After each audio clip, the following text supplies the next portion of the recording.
Let's head back to the voicemail of Truth and Reason. Got a bunch of them. This is about the Deshaun Watson decision and the NFL's appeal. Hello, this is Glenn Studevant, formerly of Berea. Do you think the NFL would have been wiser to accept Judge Sue Robinson's recommendation rather than appeal? If they did that, the media would whine about it for a week or two and then get back to talking about football or the latest controversies. As is, this is going to remain a distraction indefinitely, like the suspension. They will lose some fringe fans, but those of us who buy tickets, jerseys, hats, and other items will still watch the game and spend our money. When Colin Kaepernick took the knee, there were those that stopped watching, but the league went on and still made money. As always, I appreciate your answers on the voice of truth and reason. Yes, Dave, this is your boy from Vegas. I'm just going ahead and make a comment and show the hypocrisy about the NFL. They go with Sue Robinson, who is a judge. She lays down her ruling, and then they appeal it and hand it to a guy, Mr. Harvey, who's a district attorney. Don't you think, if they were really concerned or they wanted, to be even or fair-handed about this, that they kind of would have put it in the district attorney's hands first and then made the judge the final arbitrator, since she's more qualified than someone who's trying to lock somebody up or is trying to go the other way. Thank you. I wonder what you could feel about that. Go Browns.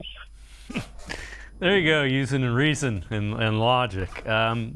Scott, when you look at the process, it was collectively bargained. So the NFL is going to do what the NFL wants to do, and they always have.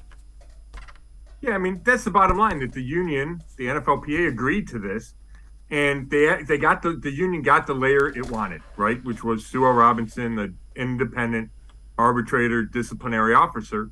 But if the NFL wasn't satisfied with the ruling, it had the right to appeal, and the right to appeal it to either Commissioner Roger Goodell or somebody he appointed. And the union knew that was coming.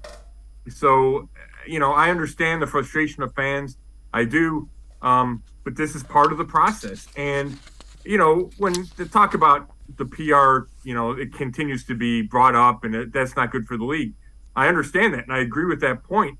I would say that the league looked at that when it decided to appeal and said they thought it was more important to strengthen the punishment against Deshaun Watson, even though the story has continued and will continue, because there's some people in the league office that feel what Deshaun Watson did was so troublesome that they could not live with just a 6-game suspension and the minimal fine. I agree with you wholeheartedly on the league's perception of that. And then the other thing, we've gotten a number of people that want to know, well, why would the Players Association agree to that? You got to remember, the Players Association, what is the percentage of players that have to deal with league discipline? It's probably 1-2%. So you're worried about the masses. You're worried about 55%. So that's why you give on the areas where it only affects 1 to 2% of your rank and file. All right. That's a great point. Not to mention there's so many things in a collective bargaining agreement, right? The salary cap, the revenue, all those things. This is 1 point of a million.